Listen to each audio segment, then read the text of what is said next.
आगे बढ़ते हैं, बड़ी खबर का रुख कर लेते हैं। जम्मू कश्मीर में सुरक्षा को लेकर आज अहम बैठक है। जम्मू कश्मीर में सुरक्षा को लेकर बैठक से जुड़ी बड़ी अपडेट आपको दे रहे हैं। आतंकी घटनाओं को लेकर जम्मू में यह बैठक है। मनोज सिन्हा की अध्यक्षता में ये बैठक होगी। बड़ी खबर आपको बता रहे हैं, एलजी मनोज सिन्हा की अध्यक्षता में सुरक्षा पर यह बैठक है। घाटी में सुरक्षा को लेकर अहम मुद्दों पर चर्चा।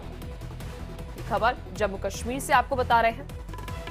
इस बैठक में आपको बता दें, एलजी मनोज सिन्हा भी मौजूद रहेंगे। कई सारे सीनियर अधिकारी भी इस बैठक में मौजूद रहेंगे। इस खबर पर और अधिक जानकारी के साथ मेरे सहयोगी रमन सैनी हमारे साथ सीधा जम्मू से जुड़ चुके हैं। रमन, खबर पर क्या कुछ अपडेट, क्योंकि कहा जा रहा है सुरक्षा के मुद्दे पर यह बैठक होने जा रही है। एलजी मनोज सिन्हा इस बैठक की अध्यक्षता करेंगे। कई सारे सीनियर अधिकारी भी इसमें शामिल होंगे। जी हाँ पलक, बिल्कुल देखिए, जिस तरीके से जम्मू कश्मीर के अंदर एक के बाद एक आतंकी घटनाओं को अंजाम दिया जा रहा है और उसके साथ साथ में लाइन ऑफ कंट्रोल के इलाके में जो पाकिस्तान की नापाक हरकतें चल रही हैं, उसके बाद ये इंटेलिजेंस इनपुट मिले हैं कि आने वाली गर्मियों में पाकिस्तान बड़े पैमाने पर आतंकी हमलों को यहाँ पर अंजाम दे सकता है। और इसी चीज को देखते हुए यहाँ पर आज उच्च स्तरीय बैठक जो है वो लेफ्टिनेंट गवर्नर मनोज सिन्हा की अध्यक्षता में होने जा रही है और करीबन अब से आधे घंटे के बाद ये बैठक शुरू हो जाएगी। सभी आला अधिकारी जो है वो इस समय इस बैठक में पहुंच चुके हैं। जम्मू कश्मीर के डीजीपी, जम्मू कश्मीर के दोनों जोन, जम्मू के जो आईजी हैं वो यहाँ पर पहुंच चुके हैं और इसके साथ साथ में तमाम इंटेलिजेंस ऑफिसर जो हैं, पैरामिलिट्री फोर्सेस के जो अधिकारी हैं वो यहाँ पर पहुंचे हैं। इसका मकसद साफ है कि किस तरीके से आने वाली जो गर्मियां होंगी उसमें जो आतंकी घटनाओं के बढ़ने की इनपुट्स मिल रहे हैं और पाकिस्तान लगातार घुसपैठ की कोशिश कर रहा है, क्योंकि इंटेल इनपुट इस बात को भी लेकर है कि करीबन 80 से 100 आतंकी जो है वो लाइन ऑफ कंट्रोल के दोनों तरफ, यानी कि साउथ ऑफ पीर पंचाल और नॉर्थ ऑफ पीर पंचाल का जो इलाका है, चाहे वो कश्मीर घाटी का हो चाहे वो राजौरी पुंछ का इलाका हो, उन इलाकों से घुसपैठ कर जम्मू कश्मीर में बड़ी तबाही मचाने की कोशिश कर रहे हैं। क्योंकि पाकिस्तान इस समय चारों तरफ से जिस तरीके से घिरा हुआ है, उसके आंतरिक हालात जिस तरीके के बने हुए हैं, उन सब चीजों से ध्यान को भटकाने के लिए, ध्यान को अटेंशन, लोगों का अटेंशन डाइवर्ट करने के लिए पाकिस्तान इस समय लाइन ऑफ कंट्रोल पर जिस तरीके की हिमाकत कर रहा है, जिसका भारतीय सेना ने कल करारा जवाब दिया और पाकिस्तान की सेना को जिसका बड़ा नुकसान जो है वो उठाना पड़ा है। उसके बाद यह माना जा रहा है कि जो आतंकी इस समय जम्मू कश्मीर के भीतर मौजूद हैं वो आतंकी कहीं ना कहीं क्या इस बैठक में आज रमन जो पाकिस्तान ने सीज फायर वायलेशन किया है उस पर भी चर्चा संभव है? देखिए हाँ, चर्चा बिल्कुल हो सकती है, क्योंकि डायरेक्टर जनरल ऑफ पुलिस जो है वो पूरी report lieutenant governor Manoj Sinha के सामने रखेंगे।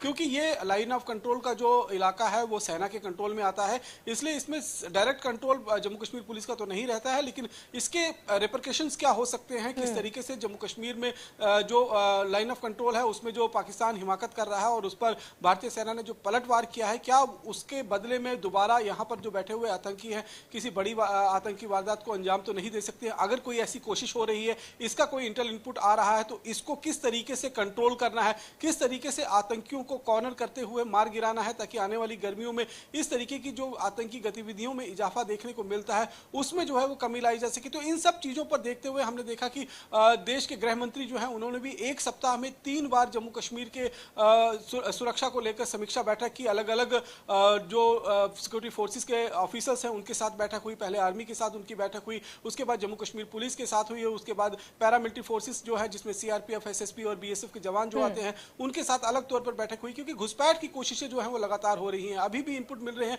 कि 80 से 100 आतंकी जो है वो घुसपैठ करने की फिराक में है। क्योंकि रमन, हम देख रहे हैं दिल्ली में भी लगातार गृह मंत्री अमित शाह भी इस मुद्दे पर बैठक कर रहे हैं, जैसे अभी आपने जिक्र भी किया। क्या कोई डायरेक्शन होम मिनिस्ट्री की तरफ से जो है वह एलजी मनोज सिन्हा को दी गई है? इस बारे में कोई सोर्सेज से जानकारी हो कि किस तरह से प्लानिंग जो है वह आने वाले समय में करनी है? क्योंकि हमने देखा विंटर्स में अलग तैयारियां होती है, सर्दियों में और गर्मियों में और ज्यादा सतर्क रहने की जरूरत रहती है। जी हाँ, बिल्कुल आपने सही कहा कि क्योंकि जिस तरीके से लगातार अगर हम देखें कि देश के गृह मंत्री जो हैं एक के बाद एक 3 बैठक जम्मू कश्मीर की सुरक्षा समीक्षा को लेकर कर चुके हैं और जो पहली बैठक नॉर्थ ब्लॉक के अंदर हुई थी उसमें लेफ्टिनेंट गवर्नर मनोज सिन्हा भी मौजूद थे, जम्मू कश्मीर के सभी आला अधिकारी मौजूद थे, जिन्होंने पूरा एक पीपीटी प्रेजेंटेशन जो है जम्मू कश्मीर की सुरक्षा को लेकर देश के गृह मंत्री के सामने रखा था। और वहां से भी ये निर्देश आए थे कि अगर गर्मियों में आतंकी गतिविधियों को रोकना है तो इस समय सर्दियों के मौसम में बर्फबारी के बाद जो आतंकी हाई एल्टीट्यूड पर बैठे हुए थे वो लो एल्टीट्यूड पर आने पर मजबूर हुए हैं। तो जब वो नीचे हैं यहीं पर इनका खात्मा कर दिया जाए, इंटेलिजेंस इनपुट के माध्यम से जो जानकारी निकल कर आती है ऑपरेशन किए जाए और इन आतंकवादियों का खात्मा किया जा सके, ताकि आने वाली गर्मियां जो है वो शांतिप्रिय तरीके से बीत सके। क्योंकि गर्मियों के मौसम में आपको मालूम है बाबा अमरनाथ जी की यात्रा भी होती है, उस पर भी काफी ज्यादा जो है वो खतरा हमेशा से मंडराता रहता है। तो इन सब चीजों से निजात पाने के लिए क्लियर कट डायरेक्शन जो है कि आतंकवाद को समाप्त करने के लिए, आतंकवाद के खात्मे के लिए जो कुछ करने की जरूरत हो जम्मू कश्मीर में वो किया जाए। सुरक्षा कर्मियों को पूरी तरीके से फ्री हैंड दिया गया है, किसी भी तरीके की कोई रोक टोक नहीं लगाई गई है, लेकिन आतंकवादियों का खात्मा जो है उसे सुनिश्चित किया जाए। इस चीज पर जो जोर है वो लगातार देश के गृह मंत्री देते चले आ रहे हैं। और उसके बाद हमने देखा कि कल लेफ्टिनेंट गवर्नर मनोज सिन्हा की तरफ से कश्मीर रीजन की जो है वो सुरक्षा समीक्षा की बैठक की गई थी और आज जम्मू में सुरक्षा समीक्षा की बैठक हो रही है। तो ये कहीं ना कहीं इस बात को लेकर बता रहा है तो कि क्या यहाँ पर रमन ऐसी भी कोई जानकारी है कि जब हम जम्मू डिवीजन की बात कर रहे हैं, जम्मू प्रांत की बात कर रहे हैं, तो यहाँ पर राजौरी पुंछ में और ज्यादा सिक्योरिटी बढ़ाने को लेकर कोई बात हो रही हो? देखिए सुरक्षा जो एक साफ निर्देश दिए गए हैं, जो आखिरी बैठक हुई थी जिसमें पैरामिलिट्री। चलिए बहुत शुक्रिया रमन, हर एक जानकारी साझा करने के लिए। आप खबर पर बने रहेगा, आपसे अपडेट हम लेते रहेंगे। चलिए खबरों में आगे बढ़ते हैं।